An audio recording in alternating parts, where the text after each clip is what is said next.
मध्य प्रदेश विधानसभा में तीसरे दिन की कार्यवाही शुरू। नेता प्रतिपक्ष उमंग सिंघार ने विश्वास सारंग पर सदन में गलत जानकारी देने का आरोप लगाया। चर्चा की मांग की। सदन में हंगामा। सत्ता पक्ष और विपक्ष में तीखी बहस। स्पीकर ने कहा कि पहले बजट पेश होगा। स्पीकर ने वित्त मंत्री को बजट पेश करने को कहा। सीएम मोहन यादव ने हस्तक्षेप किया। कहा इस पर चर्चा हो गई है, बजट पेश होने दिया जाए।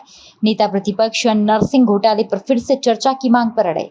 सदन में हंगामा जारी। विपक्ष ने मंत्री विश्वास सारंग का इस्तीफा मांगा। हंगामे के बीच वित्त मंत्री जगदीश देवड़ा ने बजट पेश करना शुरू किया।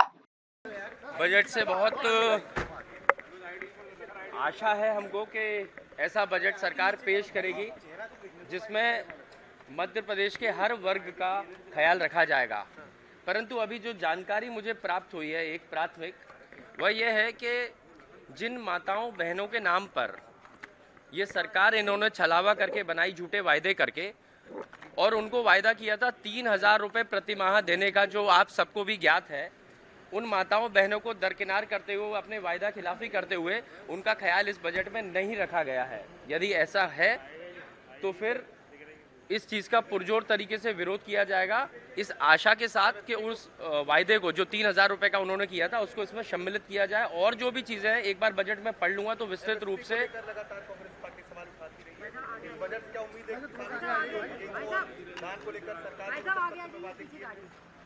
देखिए, एमएसपी तो एक ऐसा विषय है जो किसानों से जुड़ा हुआ विषय है।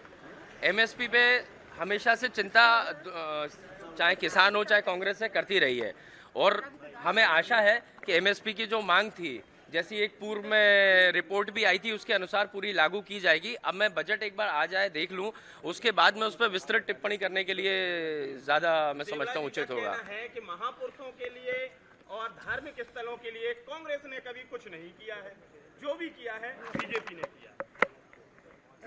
अब देवड़ा जी के मैं हर तर्क का उत्तर तो नहीं दे सकता, लेकिन देवड़ा जी जिस स्कूल से पढ़ के आए होंगे, जिसमें उनके माता पिताजी ने इलाज भी करवाया होगा, वो कांग्रेस के बनाए हुए होंगे। एक बार आप उनसे नाम पूछ लेना, इतना मैं कह सकता हूं। और साथ ही ये भी कह सकता हूं कि अभी जिस विषय को आपने पूछा नहीं, नरसिंह घोटाले की बात, विश्वास सारंग जी के इस्तीफे को लेकर के अभी तक कोई बात नहीं आई है। विश्वास सारंग बिल्कुल, जब तक ये इस्तीफा नहीं हो जाता तब तक ये विषय रहेगा। ऐसा नहीं कि एक दिन उठाया अगले दिन छात्रों का हित गायब हो गया। इसको हम लोग उठाते रहेंगे। बिल्कुल। देखिए, कई वर्षों से हम, शिवराज सिंह जी चौहान जी जब मुख्यमंत्री थे तब भी हम ये सुनते रहे। नरेंद्र मोदी जी ने भी कहा कि हम फसल को लाभ का धंधा बनाएंगे। मध्य प्रदेश के अंदर ना तो किसानों को मुआवजा मिलता, ना बीज खाद समय पर मिलता। कालाबाजारी के माध्यम से बीज खाद उपलब्ध हो रहा है, बिजली समय पर नहीं मिल रही है, किसान भाइयों फसलों के दाम नहीं मिल रहे। किसान भाइयों की जब फसल की तुलाई आती है उस समय सोसाइटियों पे चोरी होती है, ऑनलाइन के नाम पे लूटने ठगने का काम किसान भाइयों को होता है। समर्थन मूल्य पर किसानों की फसलें नहीं बिकती हैं। हमारा ये है कि अगर आपकी मंशा साफ है तो उस पर कानून लाएं कि एमएसपी पे ही किसानों की फसलें बिकें। अगर ऐसा नहीं होता है तो दोषियों के खिलाफ कार्रवाई करें, कड़ा कानून इसमें लाएं, तब हम मानेंगे कि भारतीय जनता पार्टी की किसानों के लिए मंशा साफ है। और हमने जो मांग की थी हाई टेंशन की, अभी के मध्य प्रदेश में और मुरैना में भी ये समस्या है कि कई घरों के ऊपर से हाई टेंशन लाइनें निकली, जिससे सैकड़ों लोगों की मृत्यु होती है। कई लोग बेचारे भय के वातावरण में जीवन जी रहे हैं। हमने मांग की थी बिजली विभाग के मंत्री जी से, पर उन्होंने ये कहा कि इसमें हमारे पास कोई फंड नहीं होता। तो हमारी वित्त मंत्री जी से मांग है कि इस तरह की व्यवस्था की जाए कि जहाँ जहाँ हाई टेंशन लाइनें निकली हुई हैं आवासीय क्षेत्रों में, वहाँ के लिए सरकार फंड में ऐसी व्यवस्था करे कि सरकार के द्वारा वो हाई टेंशन लाइनें क्षेत्र की हटाई जाए, जिससे कि आम जनता सुरक्षित अपने आप को महसूस करे।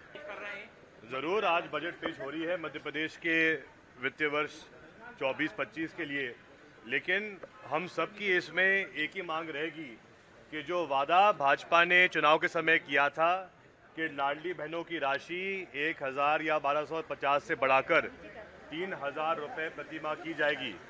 हम आज इंतज़ार करेंगे कि क्या माननीय वित्त मंत्री जी के भाषण में और आज बजट जब प्रस्तुत होगी तो क्या लाडली बहनों की जो राशि है क्या वो 3,000 की जाएगी।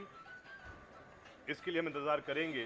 साथ ही आज हमारे कांग्रेस के वरिष्ठ विधायक माननीय प्रताप ग्रेवाल जी ने प्रश्न पूछा था कि क्या मध्य प्रदेश सरकार, क्या भाजपा सरकार लाडली बहनों की राशि 3,000 करेगी। उसमें उत्तर भी दिया गया है कि ना तो कोई ऐसा विचार है, ना कोई ऐसी उनकी वृद्धि करने में कोई ऐसी उनकी योजना है, जिससे स्पष्ट दिख रहा है कहीं ना कहीं भाजपा सरकार की लाडली बहनों के प्रति जो इनकी सोच है वो गलत है, नकारात्मक है।